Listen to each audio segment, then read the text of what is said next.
banking.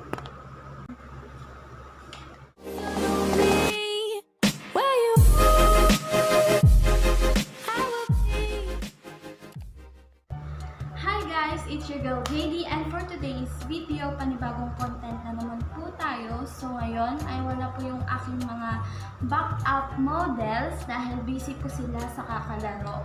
So ngayon ay gagawa tayo ng DIY shirt. Yes, so ito pong suot ko ngayon. Etong damit ko ngayon, ito po yung i-DIY ko ngayon. Dahil trip ko lang. Yun. So, dati kasi mahilig na po ako mag-DIY. Nag-DIY po ako ng mga unan dati. Tinanggal ko pa yung unan, yung foam ng unan namin para lang sa unan na ginawa ko. So, ipapakita ko na lang sa inyo dito kung meron.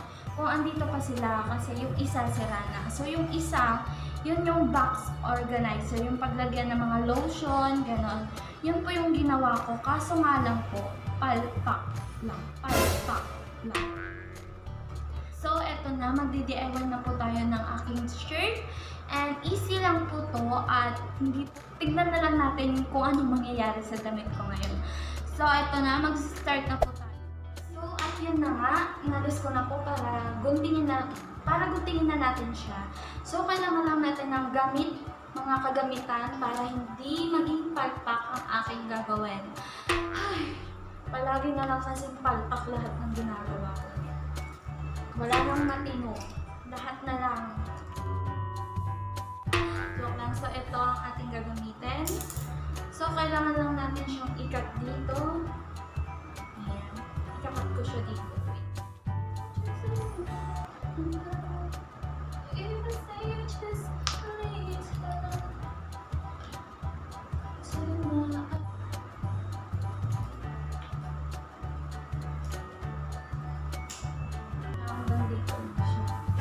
Tapos, ipo-fold natin para magpantay.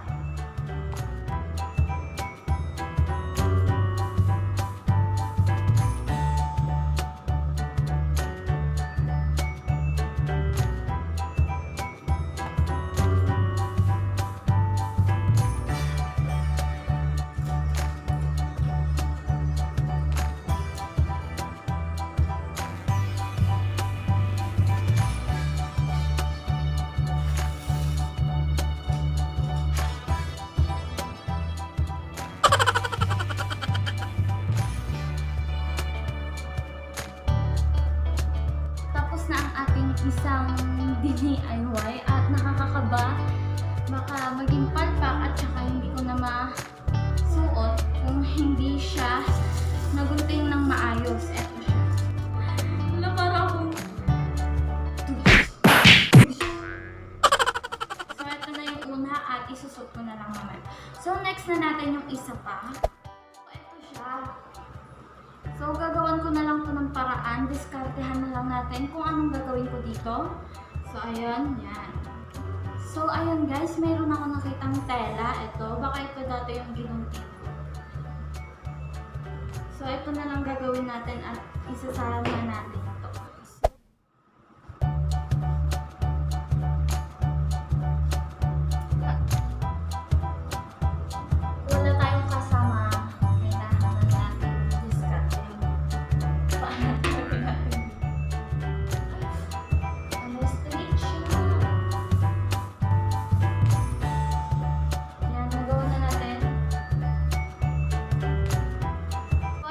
Tapos ko na siyang i-cut and gagawin na natin siyang tube.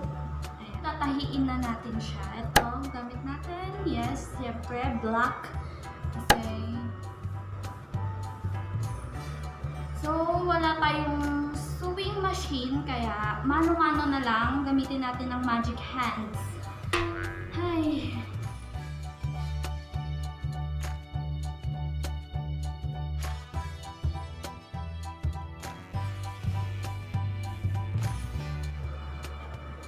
Guys, tingnan yung pagkatahi ko.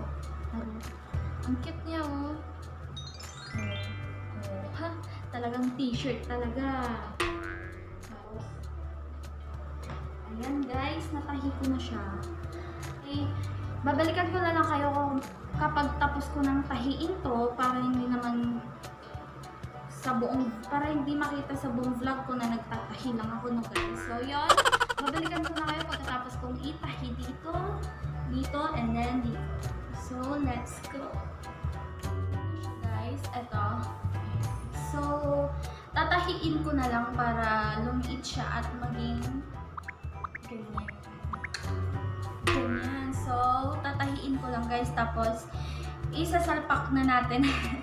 Ilalagay na natin dun sa tube na ginawa ko para maging sando siya. So, now let's go! So, tapos ko na siyang tinahi and then ilalagay ko na siya dito sa tube para may pagsabitan siya. Malapit na siyang matapos and konting push na lang talaga. Ay, magagawa ko na din to. So, yun. Ayun na.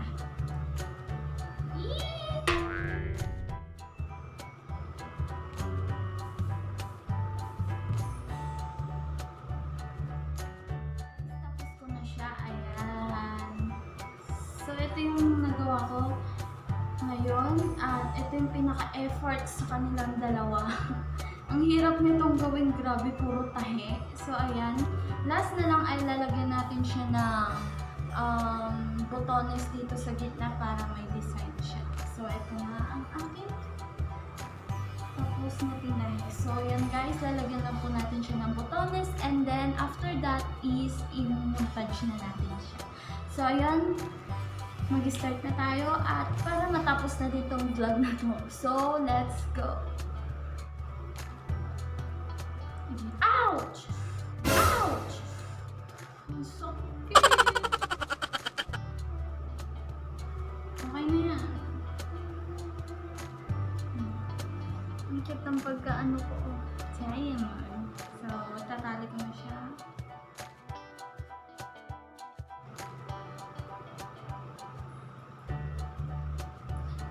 So, ayun guys, tapos ko na po. Ito na po ang ating finished product. Wow, finished product. So, ito na, tapos na ang ating D.I.Y na damit. Tatasin ko lang po. So, ito siya. Sobrang cute. So, kailangan na natin i-montage to para sa kanyang perfect look. So, nakaka-stress buto.